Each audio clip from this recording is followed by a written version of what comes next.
Write the vision, make it plain. I am Dr. Estella Conwill Majozo, and this is Profile of a Writer. Today's book is This Is What I Know About Courage. It's Unita Blackwell's tale, the first African-American woman mayor in Mississippi and the 1965 Voting Rights Act. It's a performance piece, but I will share it with you. It's also like in book form, and it's available at Africa Tree Press. I told Jesus it'll be alright if he changed my name. UZ. I don't know why my mama let them name me that.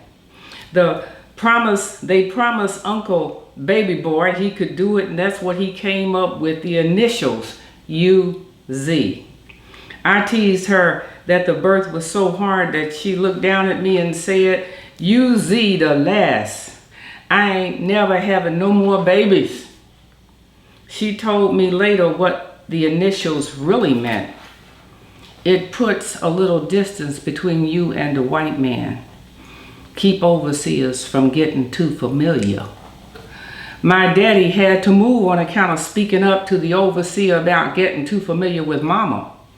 She was late in the fields one morning and the white man took it on himself to come to the house to tell her about it.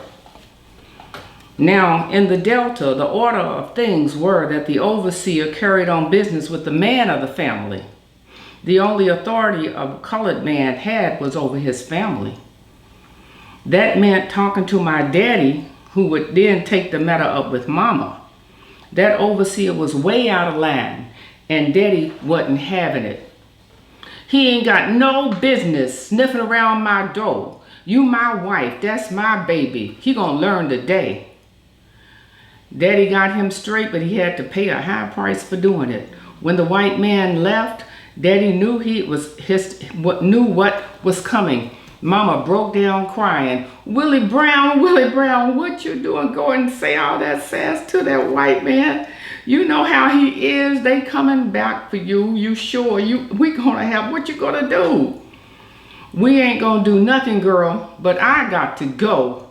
Oh, Willie, Memphis, baby, Memphis. He grabbed his knapsack and pulled out his knife and cut out a piece of mama's hair, then fled in fear of his life.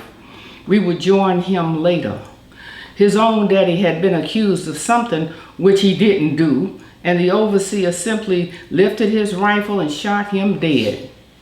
Colored life in Mississippi, treat. The order of things in sharecropping Mississippi. You chop corn from early morning to glistening night. You never question white judgment or heckle over pay. White folk were coming, you step off the side of the sidewalk. You never ever make eye contact. Look down, look away, look way over yonder if you have to, but do not, I repeat, do not look them square in the eye. If you do, you're liable to wake up dead. Miss Franklin, my 5th grade teacher, was the one who told me I needed a full name. So we started searching for the ones that started with U. Well, how about Eula? No, that begins with an E. How about Ursula? I couldn't go around being called no Ursula. That's a white girl's name. I'd be laughed out the cornfields, the cotton fields. Then one day, Miss Franklin got it. Unita. She said, Unita Zelma. It rolled off her tongue like a prediction. Unita, as in unite the people. I liked it a lot. I was going to be bigger than the cotton fields and sharecropping, bigger than overseers cutting their bug eyes at you, and bigger, much bigger than the tales of grandfathers bleeding out at the feet of white folk. It was a while before I grew into it, but hey, I had a name. That's it. Unita Blackwell. This is what I know about courage. This takes her all the way up, working with Fannie Lou Hamer for the Civil Rights Act, all the way up to D.C. with Martin Luther King Jr. It's a fantastic tale, and her life is quite an inspiration. This is what I know about courage. Thank you.